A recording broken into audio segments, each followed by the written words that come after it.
Hello guys, welcome to Guidely. तो आज के सेशन में हम लोग एक ट्रायंगुलर अरेंजमेंट करेंगे और एक कोडेड बेस सेटिंग अरेंजमेंट करेंगे जो कि दोनों आपके एसबीआई क्लर्क मेंस और आरबीआई असिस्टेंट मेंस के लिए हैं। चलिए स्टार्ट करते हैं। क्वेश्चन आपको दिखाएंगे। अप्रोच देखिएगा कि किस तरीके से इस टाइप के क्वेश्चंस को अप्रोच करते हैं। पर आगे बढ़ने से पहले आप सभी लोग से एक रिक्वेस्ट है कि आप सभी लोग अपने मन में ये एजम्पशन ना रखें कि अब गाइडली ने पेड कर दिया है तो वो मेंस की क्लास बंद कर देगा या फिर वो कंटेंट मेंस वाले नहीं देगा। ऐसा कुछ नहीं है। जैसे क्लासेस होती थी बिल्कुल वैसे ही होंगी। हर एक चीज़ वैसे ही होगी। पेड सिर्फ उन बच्चों के लिए है जो चाहते हैं कि भाई हमको भाई पर्सनल गाइडेंस चाहिए, हमको सिर्फ सर से अपने 1-to-1 डाउट क्लियर करना है। मतलब क्योंकि देखिए आप लोग के मन में सवाल उठ रहे होंगे, मुझे मालूम है। आप लोग सोच रहे होंगे सर क्या डिफरेंस है भाई, जब हमको पेड में वही चीज़ मिल रही है तो फ्री में भी वही चीज़ दे रहे हैं सर, हमको यूट्यूब पे भी दे रहे हैं। तो भाई डिफरेंस सिर्फ यहाँ ये आ जाता है कि जो 1-to-1 का इंटरेक्शन है एक फैकल्टी के साथ, वो आपका यहाँ पे ज़्यादा बॉन्डिंग अच्छी हो जाएगी। ठीक है, कंटेंट आपको उसी क्वालिटी का मिलेगा, वही चीज़ मिलेगी, कोई भी चीज़ कंटेंट से कॉम्प्रोमाइज़ नहीं करेगा गाइडली। आप ये अच्छे से समझ के नोट कर लीजिए, ठीक है ना। ठीक है, बहुत सी एक्स्ट्रा एडवांटेजेस हैं पेड में। मॉक टेस्ट आप लोग देते हो, आप लोग मॉक टेस्ट में क्या फ्री में पाते हो क्या? हम यहाँ आपको 1499 में आपको मॉक टेस्ट भी तो दे रहे हैं। यही सब चीज़ें हैं, थोड़ी डिफरेंस हैं। अदरवाइज कंटेंट में कोई भी डिफरेंस नहीं। नोट करके मैं बार बार आपसे बोल रहा हूँ, क्लासेस वैसे ही चलेंगी, मेंस की क्लास चलेगी, प्री की क्लास चलेगी, कंटेंट वैसा का वैसा ही रहेगा। ठीक है, अब आप अपने मन से आप एज्यूम कर ले तो मैं उसमें कुछ कंट्रोल नहीं कर सकता हूँ। चलिए क्वेश्चन को दिखाते हैं। क्वेश्चन आपके सामने रहा। बोला क्या था सुनिए। 9 पर्सन्स बोले गए हैं जो कि बैठे हैं रो में फेसिंग टूवर्ड द नॉर्थ। अच्छा, मैं क्या करता हूँ इस टाइप के क्वेश्चन को, इतने इससे सिंबल्स हैं तो मैंने देखो शॉर्टकट पे बार बार पढ़ेंगे, मुझे तब पता है कि फर्स्ट पर्सन जो है बैठा है with respect to second person, P sit second to the right of Q. तो एट द रेट का मतलब मैंने 2R लिख दिया, मतलब सेकंड राइट, मुझे याद हो जाएगा। हैश का मतलब इमीडिएट लेफ्ट, पावर का मतलब इमीडिएट राइट, परसेंट का मतलब 2% बैठे हुए हैं, देखो दो डॉट मैंने बना दिए हैं। एम परसेंट मतलब नॉट, मतलब दो लोग जो भी दो वेरिएबल हैं वो लोग नॉट इमीडिएट हैं। डॉलर का मतलब क्या हो गया, 3% बैठे हैं। और प्लस का मतलब थर्ड टू द लेफ्ट, ये देखो P sits third to the left. तो बार बार मैं अब ये नहीं पढ़ूंगा, मेरे के सामने स्टेटमेंट ये दिया, अब इसी के बेसिस पे मुझे देखना है। अब सर अप्रोच के देखो दो तरीके की अप्रोच है यहाँ पे कर सकते हो। या तो आप 9 लोगों की सिटिंग करा दो और एक एक करके जितनी पॉसिबिलिटी बने आप बना लो। पर मैं क्या करूँगा यहाँ पे, थोड़ा सा स्मार्ट वे में सोचूंगा कि कनेक्शन लेते हुए चलना है। यहाँ पे देखिए MP Z यहाँ पे है, Z यहाँ पे है, फिर P यहाँ पे। तो इसको तो मैं एकदम एंड में चेक करूँगा, ये वाली कंडीशन को। पहले इन सब को हम बैठा के देखते हैं। ठीक है, कहता क्या है कि H#Z मतलब H is immediate left of Z, Z के इमीडिएट लेफ्ट में H है, Z के इमीडिएट लेफ्ट में H है। ठीक है, अच्छा Z plus Q that is Z sits third to the left of Q, third to the left of Q 1 2, यहाँ पे Q आ जाएगा। 9 लोगों में से आपने कितने लोग को बैठाल दिया, 1 2 3 4 5 लोग को तो बैठाल दिया, बचे कितने, 4 लोग। आगे देखते हैं, कह रहा क्या है कि P sit second to the right of Z। क्यों? क्योंकि एट द रेट मतलब सेकंड राइट था, तो second P sit second to the right of Z, P भी बैठा दिया हमने, ये लो। अच्छा, M और P के बीच में 3% की 2%, डॉलर का मतलब 3%, तो P यह 1 2 3 करके हम M को यहाँ लिख सकते हैं, या फिर HZ 1 P Q, P देखिए 1 2 3 करके M को यहाँ लिख सकते हैं। तो 1 2 3 4 5 6 7 8 लोग तो ये हो गए भाई, 8 लोग ये हो गए। 9 लोगों की और सेटिंग करानी, या तो वो यहाँ होगा या तो वो यहाँ इस कॉर्नर पे होगा। ठीक है भाई, कोई दिक्कत की बात नहीं है। $C का मतलब क्या हो जाएगा कि C और B के बीच में तो 3 लोग हैं, C और B के बीच में 3 लोग हैं। ठीक, साथ ही साथ B जो है P के इमीडिएट में नहीं बैठा है, क्योंकि यार ये देखो डॉलर का मतलब मुझे यहाँ पता चल चुका है ना, ये M% मतलब not, B is not immediate neighbour of P। HZ Q तो मेरा हो ही गया है। G प्लस W मतलब G is third to the left of W, मतलब इस तरीके से। अच्छा, अब हम सोचते हैं, बैठाते हैं। देखो मैं क्या कहता हूँ, सुनो यहाँ पे, पहले तो हम इस केस की बात कर देते हैं। मुझे 1% की ज़रूरत है। अगर मैं W को यहाँ बैठालता हूँ तो 1 2 करके G नहीं बैठाल पाऊँगा, W को करके 1 2 करके G बैठाल दूंगा, समझना। अगर मैंने W लिखा 1 2 करके G बैठाल दिया और पर C और B के बीच में 3 का गैप बैठालना है मुझे, तो मैं क्या बैठाल पाऊँगा? क्या मैं बैठाल पाऊँगा? सर जवाब रहेगा नहीं, बिल्कुल भी नहीं बैठाल पाओगे। अल्टीमेटली आप क्या करोगे, W को यहाँ रखोगे, 1 2 का गैप दे के G को यहाँ लिखो, तो B और C के लिए तो यही दोनों बची, जगह खराब हो जाएगी। अब मैंने कहा कि 1% आपने यहाँ रखो W, 1 2 करके G को यहाँ रखो। अब लेकिन ये बात पता चल गई, सर ये तो क्वेश्चन बन गया, B यहाँ नहीं आ सकता, B यहाँ आ जाएगा और C यहाँ हो जाएगा। 9 लोगों की सीटिंग हो गई, फिक्स्ड हो गई 9 लोगों की। जब हम इस केस की बात करेंगे तो देखो भाई, हमने W को तो यहाँ बैठालना नहीं है वैसे भी। अब हमें W को इस तरीके से बैठाना, मान लो W को मैंने यहाँ बैठाल के 1 2 करके G बैठाल दिए, तो तब भी C और B की जो कंडीशन है वो सेटिस्फाई तो कर ही नहीं पाएंगे, क्योंकि भैया अरेंजमेंट में तो 9 लोग हैं। समझ में आ रहा है कि नहीं आ रहा है? अच्छा 1 2 3 4 5 6, 3 लोग को बैठालना, तो कैसे बैठाल सकते हो? अच्छा ऐसे करके आप ऐसे सोचोगे कि सर हम W को यहाँ बैठाल दे तो 1 2 करके G नहीं बैठाल पाओगे। अरे भाई नहीं बैठाल पाओगे। यहाँ वाली कंडीशन में अगर मैं इस कंडीशन की बात करूँ और इस कंडीशन की बात करूँ तो मेरा सेटिस्फाई नहीं होगा। इसका मतलब कि मेरा राइट अरेंजमेंट ये है। तो ज़्यादा से ज़्यादा इसको जो टाइम लगना चाहिए, मैं सच बताऊँ 3 से 4 मिनट। और ये आपका RBI असिस्टेंट मेंस का क्वेश्चन है, एक क्वेश्चन 1 मार्क्स का होगा। चलो, what is the position of Q with respect to M? M के रिस्पेक्ट में Q की क्या है? तो इस 1 2 3 थर्ड टू द लेफ्ट है, थर्ड टू द लेफ्ट। देखो M ये रहा फेसिंग नॉर्थ है, तो 1 2 3। तो what is the position of Q with respect to M? Third to the left है, मतलब तो हमको दिया ही हुआ नहीं है, none of these. Which of the pair person sit at the end of the row? That is H and W। ठीक, next, in which of the following combination third person does not sit exactly between first and second person? So first and second person में does not sit बोला है, तो first and second person क्या बोला है कि third person, मतलब इसकी बात कह रहा है, ये exactly between नहीं होना चाहिए, does not sit first and second. तो C और Q कहाँ है? C और Q के बीच में exactly between में P है, ये नहीं आंसर हो सकता मेरा। B और G को पकड़ेंगे, तो B और G कहाँ है? B है और ये G रहा, तो Q जो है डज नॉट सिट है। समझ में आया? तो यही मेरा आंसर होना चाहिए, क्योंकि डज नॉट सिट वाला। M और Z को देखो तुम, M यहाँ है और Z यहाँ है, तो 1 2 3 4 5 करके है, तो Q बीच में होगा, एग्जैक्टली बिटवीन में है। देखो Q बिटवीन में है, तो ये भी मेरा आंसर नहीं हो सकता था। इसीलिए H और G को हम लास्ट चेक कर लेते हैं। H ये रहा, G ये रहा, और H ये रहा, G ये रहा, और P जो है आपका, एक सेकेंड, यहाँ पे आंसर में क्या बोला है? In which of the following combination third person does not sit exactly between first and second person? तो फर्स्ट और सेकेंड H और G ये रहा, तो 1 2 3 4 है, तो P तो बिल्कुल एग्जैक्टली बिटवीन में नहीं है, ये भी मेरा आंसर हो सकता है। ठीक है, ये भी मेरा। इस वाले में क्या दिक्कत थी तब देख लेते हैं। इस वाले में कि B और G को देखा, B और G और Q कहाँ है? ये रहा, तो मेरा आंसर आएगा ये भी इसका आंसर। इन दोनों में जो थर्ड पर्सन है वो एग्जैक्टली बिटवीन में नहीं बैठ रहा है। समझ में आया क्या? देखो क्या कह रहा है, क्वेश्चन को समझो। कह रहा है कि फर्स्ट पर्सन सेकेंड पर्सन, इन दो पर्सन के एग्जैक्टली बिटवीन में थर्ड पर्सन नहीं है, ऐसा कौन से ऑप्शन में? तो ये इसमें भी है और इसमें भी है, क्योंकि देखो फर्स्ट पर्सन B है, सेकेंड पर्सन G है और थर्ड पर्सन तो Q है, ये एग्जैक्टली बिटवीन तो आ नहीं रहा है इनके। समझ में आया? तो ये भी है इसका आंसर। इसको तो बोथ है, ये भी है और ये भी। तो यहाँ ऑप्शन शायद मिस है, E ऑप्शन मिस है, both B G Q and H G P। ठीक है, ऑप्शन E मिसिंग थे, टाइप करने में छूट जाता है कभी कभी, कोई बात नहीं। Which of the following statement are true?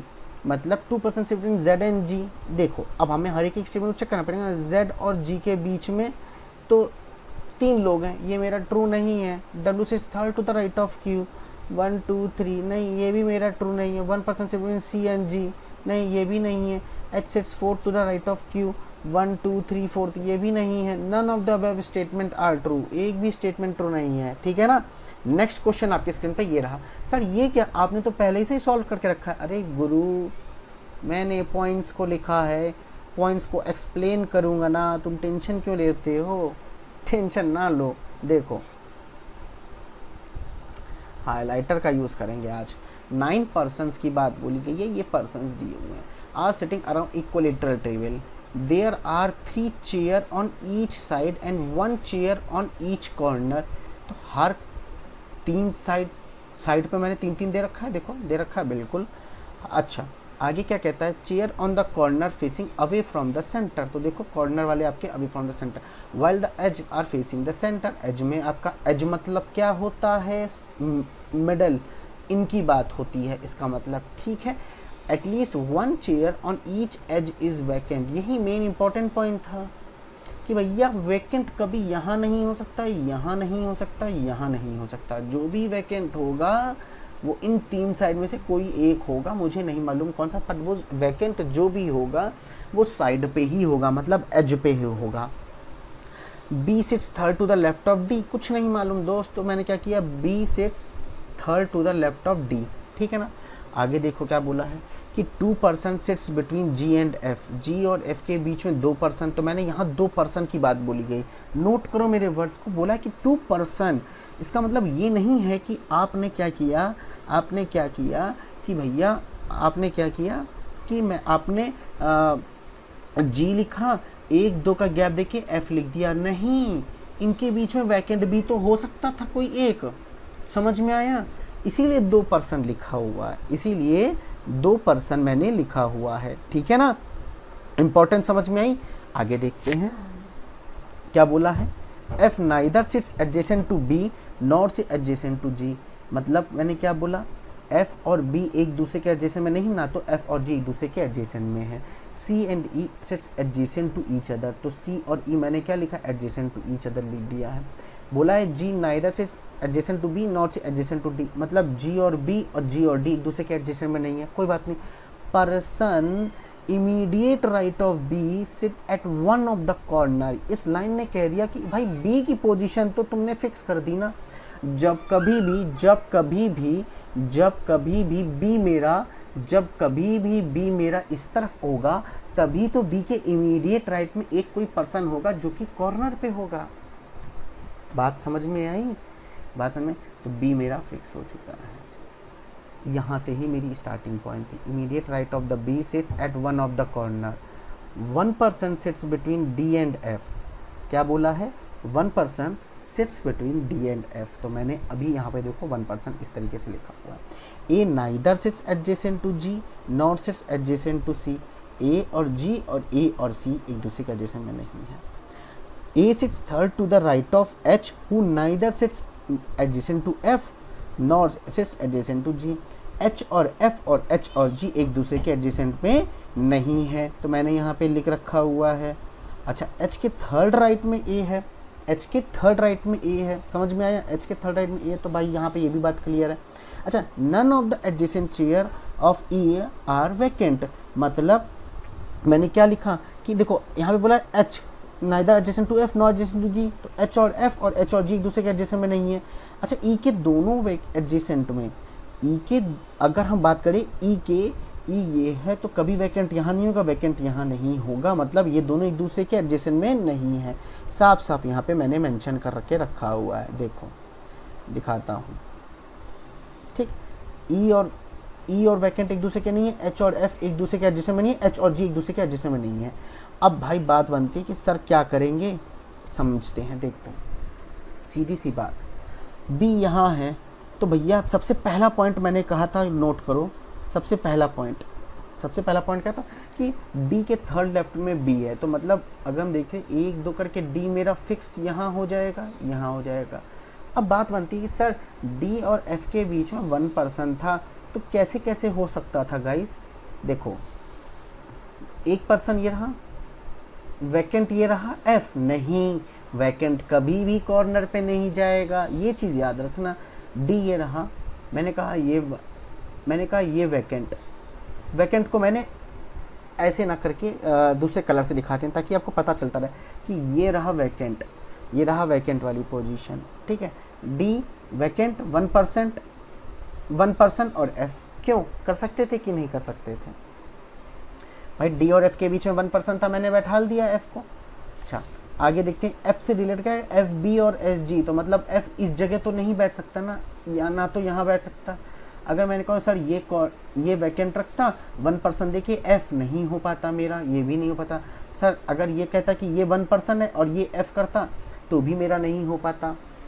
और किस तरीके से हो सकता था, सोचो भाई, एक ये रहा 1%, यहाँ एक कोई पर्सन बैठा है और यहाँ एफ, ये पे केस बन सकता था। और तो वैकेंट कौन सा जाएगा, मुझे मालूम है हर साइड पे कोई एक ना एक वैकेंट है, तो ये रहा पक्का वैकेंट वाला पोजीशन। बोलो क्लियर है कि नहीं? जय महादेव कर दो, ठीक।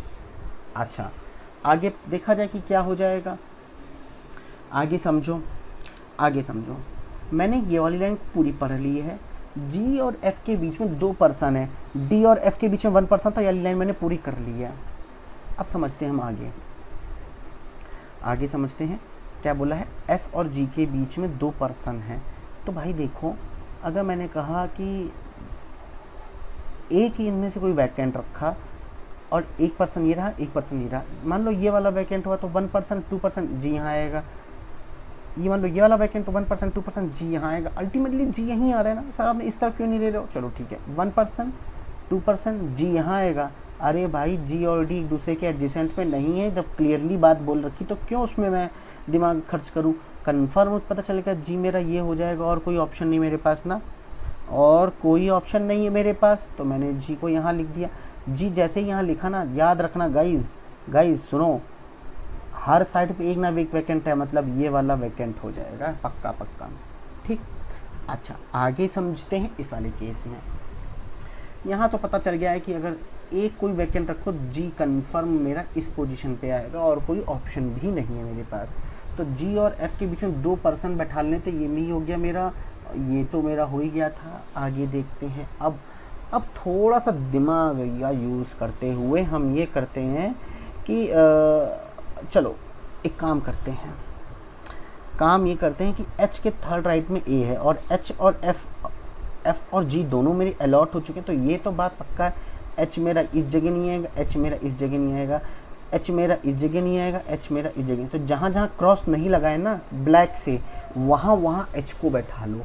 तो एच को मान लो यहाँ बैठा ले होते, तो एच के थर्ड राइट में ए है, तो क्लॉक एंटी क्लॉक हो जाता 1 2 3। ए और जी एक दूसरे के नेबर में नहीं है, तो क्या कभी मैं ए लिखूंगा? तो इसका मतलब अब यहाँ पे भी एच नहीं आएगा। एच को यहाँ लगते तो 1 2 3 करके वैकेंट पोजीशन पे थोड़ी ना ए जाएगा, मतलब एच यहाँ पे भी नहीं आएगा, इसका मतलब यहाँ पे भी नहीं आएगा। एच यहाँ आ गया तो थर्ड राइट में 1 2 3। अरे भाई 1 2 3 ए और जी हमारे नेबर हो नहीं सकते, मतलब एच यहाँ। इस केस में तो हम एच को बैठा ही नहीं पा रहे हैं, तो इसका मतलब कि ये वाला केस मेरा गलत। अब हम इस केस की बात करेंगे। तो पहले तो हम समझते हैं कि एच को कहाँ कहाँ रख सकते हैं। जी ये रहा, तो एच और जी एक दूसरे के नेबर में है, मतलब एच यहाँ नहीं चेक करेंगे, एच यहाँ नहीं चेक करेंगे, एच यहाँ नहीं चेक करेंगे। कहाँ कहाँ एच को चेक करेंगे? एच यहाँ रखते तो 1 2 करके ए आता, नहीं लिख सकते। एच यहाँ पे भी, एच यहाँ रखते 1 2 3 ए और एफ हो सकते थे क्या नेबर में? हाँ हो सकते थे। अच्छा एच यहाँ रखते तो 1 2 3 नहीं लिख सकते थे, क्योंकि एंटी क्लॉक एच यहाँ, अल्टीमेटली एच तो यहीं चला जाएगा मेरा, और 1 2 करके मेरा ए जो है वो मेरा इस जगह आएगा, और कोई ऑप्शन नहीं मेरे पास।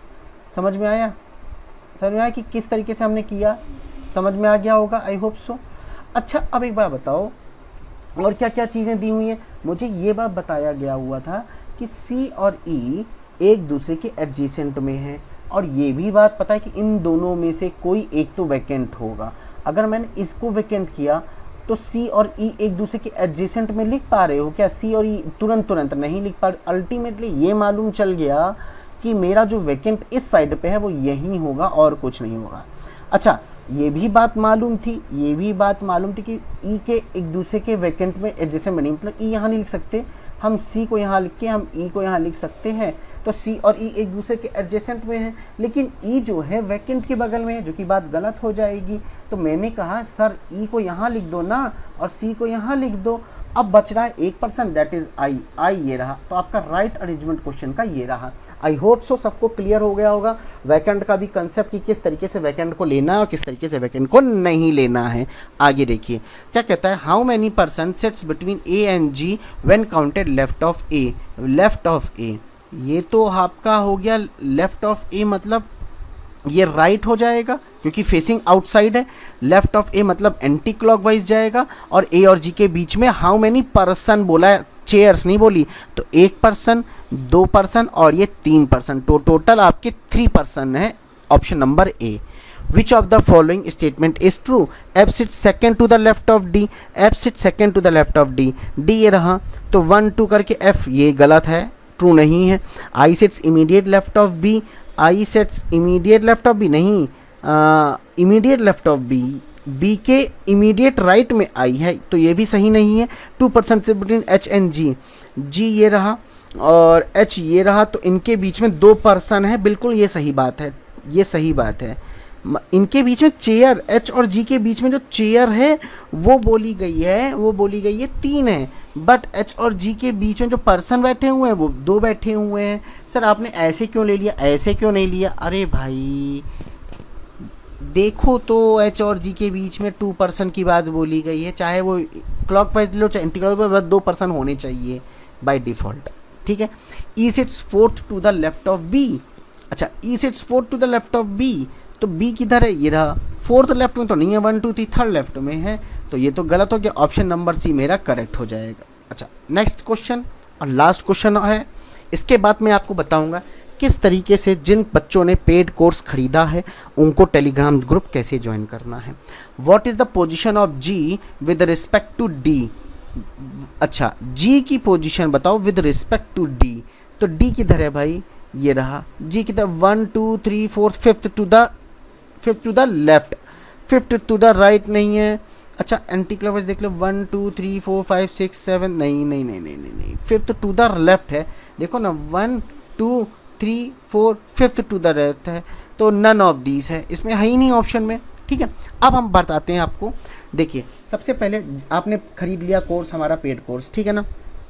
टेबल ऑफ कंटेंट मतलब क्या क्या प्रोवाइड कर रहा हूँ वो ऑलरेडी मैंने बता चुका है, और आप वहाँ वेबसाइट पे जाके e-store.ibpsguide.com पे जाके वीडियो कोर्स पे जाके आप वहाँ पे आप देख सकते हैं कि हर फैकल्टी क्या क्या ले रही है, क्या क्या सब्जेक्ट्स ले रही है, क्या क्या टॉपिक्स हैं उसके, ठीक है। मतलब आप एक तरीके का पूरा स्ट्रक्चर देख सकते हो वहाँ पे।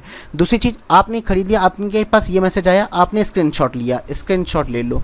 स्क्रीनशॉट लेने के बाद जिस नंबर से आपने परचेज़ किया है उसका स्क्रीनशॉट ले लो, कायदे से सब कुछ। ये नंबर अपने टेलीग्राम में ऐड कर लो, इस नंबर पे अपने टेलीग्राम अकाउंट से मैसेज करो इस पे कि sir I have purchase your paid course, now add me in secret group. ये स्क्रीनशॉट दो, हमारी टीम क्या होगी, वेरी क्रॉस चेक करेगी और उसके बाद आपको सीक्रेट ग्रुप में ऐड कर देगी, जहां हर फैकल्टी आपको 1 to 1 डाउट क्लियर करेगी, ठीक है। तो चलो, अगर आप चैनल पे फर्स्ट टाइम हो तो जरूर सब्सक्राइब करो और बेल आइकन को दबा लो ताकि हर एक वीडियो की नोटिफिकेशन की आप मिलते रहे, ठीक है। चलो टाटा बाय बाय।